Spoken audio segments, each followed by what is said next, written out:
Salam sehat Bapak Ibu, saya izin share screen. Dan saya mohon mungkin Bapak Ibu konsentrasi, saya cuma 10 menit kurang lebih.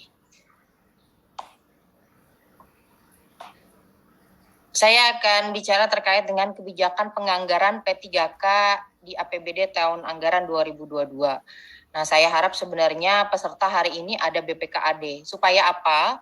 Supaya teman-teman yang hadir baik BKD maupun Dinas Pendidikan tidak debatable di Pemdanya masing-masing.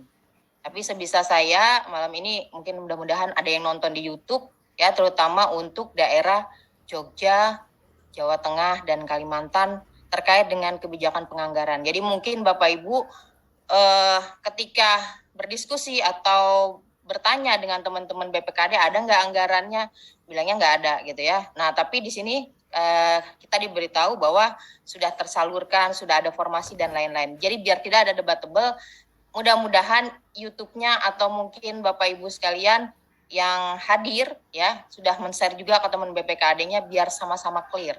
Dan makanya saya minta Bapak Ibu tolong konsentrasi walaupun ini sudah jamnya malam ya. Saya perkenalkan diri, nama saya Iraya Tunisma, saya Kasubdit Perencanaan Anggaran Daerah Ditjen Bina Keuangan Daerah Kementerian Dalam Negeri. Beberapa regulasi yang memayungi terkait dengan P3K ya, salah satunya adalah Undang-Undang 6 tentang APBN 2022 ya, bahwa di 2022 ini kita dimintakan untuk menganggarkan terkait dengan P3K. Ada Undang-Undang 5, ada PP 12, kemudian PP 49 ya. Ini tentang manajemen P3K ya. Makanya manajemen P3K ini dari 2018 sudah mengamanatkan supaya di 5 tahun ke depan ini sudah P3K semua. Jadi udah di warning dari 5 tahun yang lalu. Bukan warningnya baru SE yang kemarin ya, menyatakan bahwa P3K wajib di 2023, enggak, tapi dari 2018. Nah ini sebenarnya kontrol dari BKD pemerintah daerah masing-masing supaya tidak lagi ada pengangkatan dari 2018. Nah ini kan banyak nih, tambah banyak dan ini akan jadi permasalahan kalau seandainya tidak selesai di 2023 ya. Kemudian ini keluar dari Permenpan RB yang baru saja ya, yang ini yang disosialisasikan terkait dengan pengadaan P3K guru ya.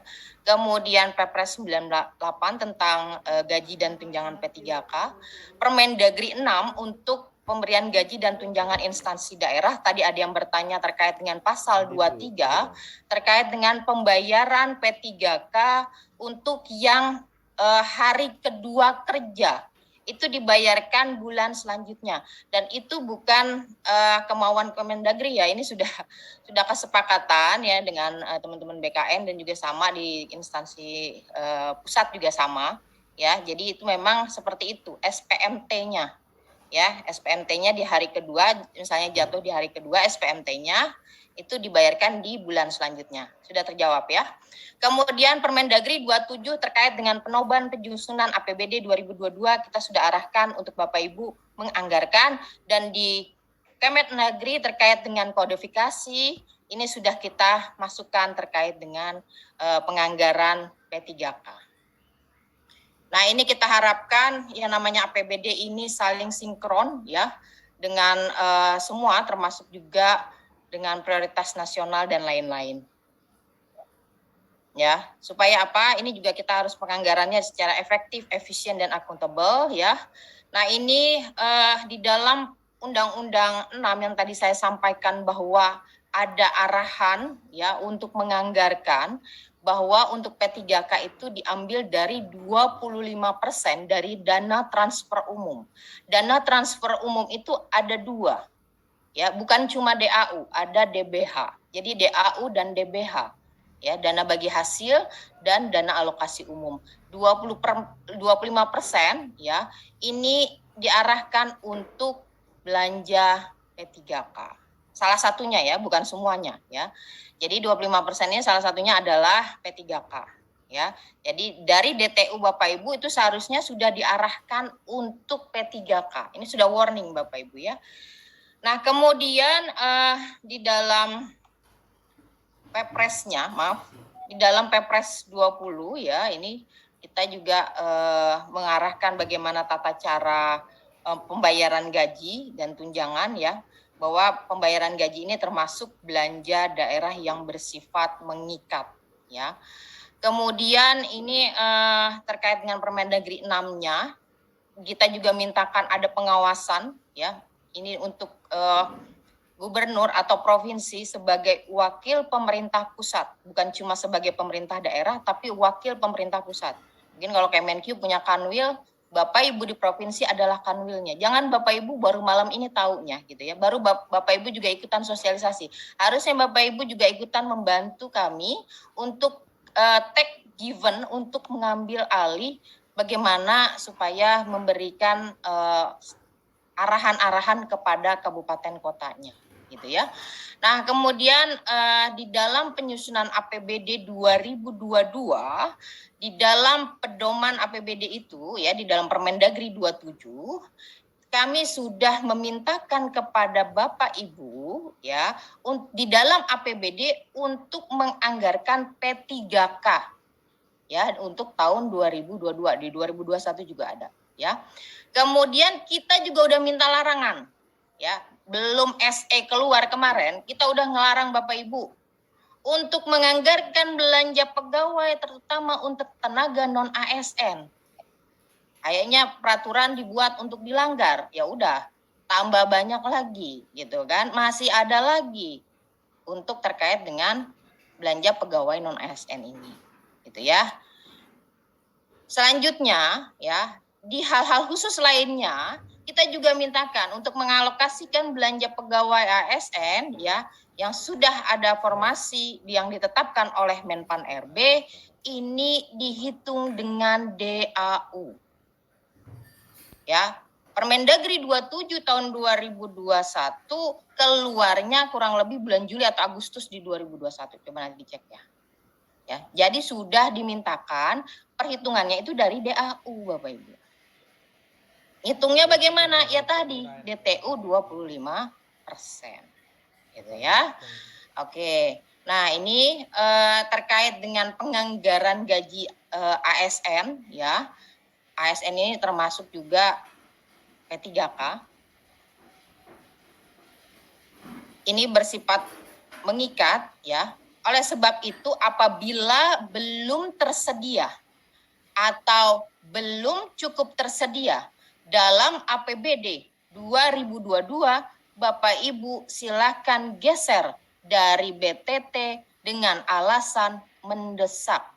Alasan mendesak ada 4. Terdiri dari karena pelayanan dasar masyarakat, bersifat mengikat, kemudian ada karena peraturan perundang-undangan atau apabila ditunda menimbulkan kerugian. Ini kayaknya 3 sebenarnya.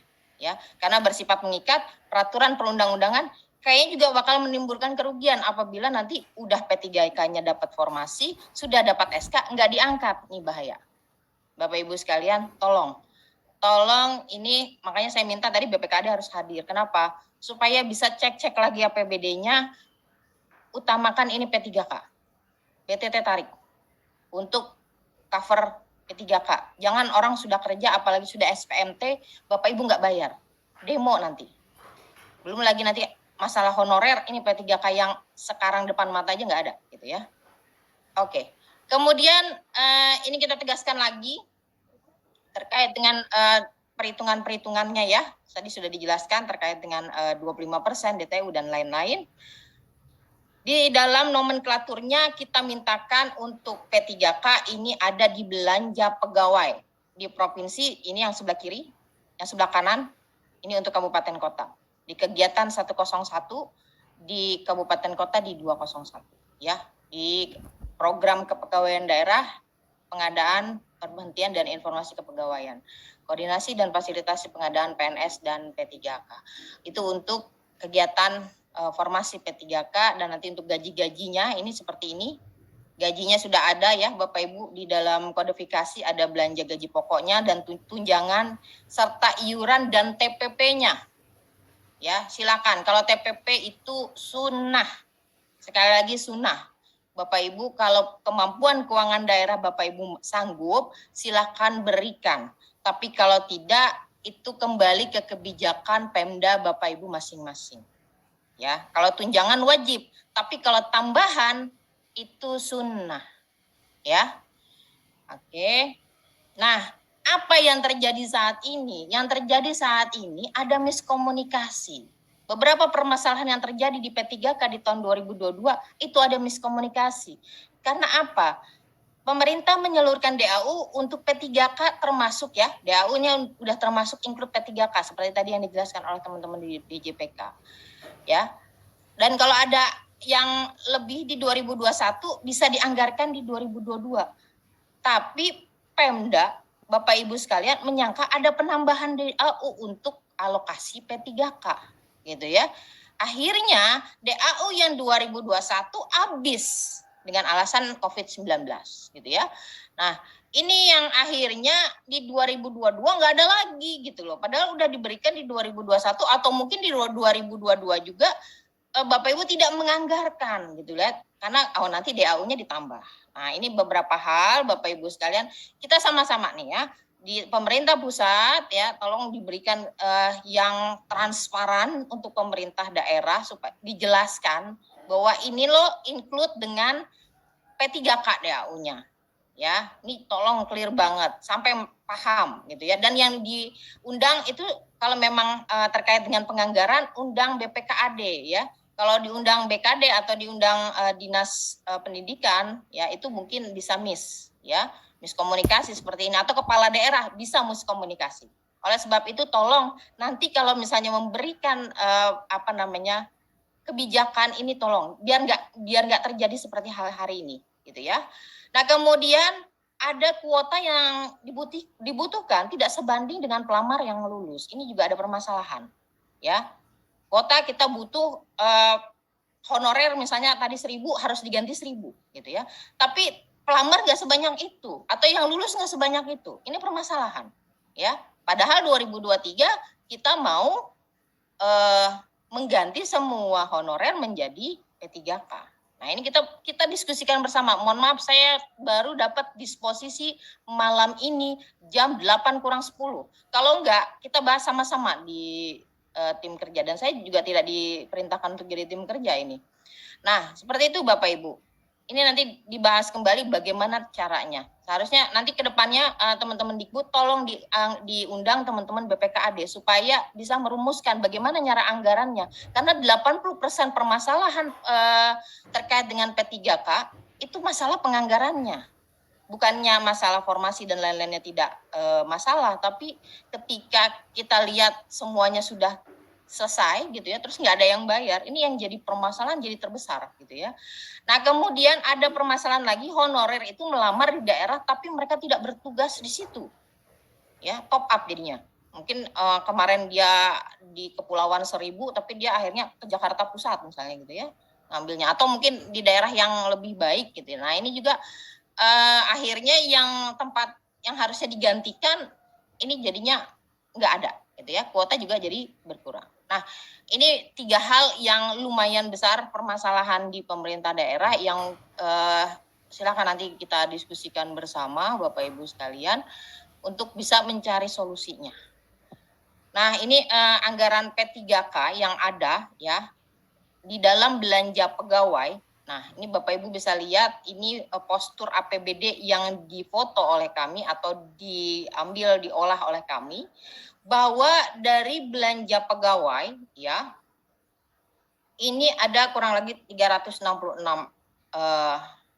ini dalam bentuk triliun ya. Sedangkan ini untuk alokasi P3K-nya itu di 400, berarti ada kekurangan. Begitu juga di kabupaten kota gitu ya. Jadi kebutuhan itu yang uang yang ada ya, ini Bapak Ibu lihat nih ya, uang yang ada di provinsi cuma 402, sedangkan kebutuhannya sedangkan ini masih ada kekurangan gitu ya. Nah ini yang jadi permasalahan Bapak Ibu, DAU-nya kurang daripada kebutuhan belanja pegawainya, dan ini pastinya akan di backup oleh teman-teman di Pemda ya untuk bisa cukup ya APBD, apalagi yang sudah tersalurkan terus udah kepake, ini pasti nambah lagi nomboknya gitu ya. Nah, ini data-data APBD, Bapak Ibu ya. Ini mungkin nanti dibaca saja, Bapak Ibu. Nanti bisa ambil paparan saya di panitia, ini banyak sekali. Karena ini tidak boleh lama-lama katanya. Bentar saya selesaikan.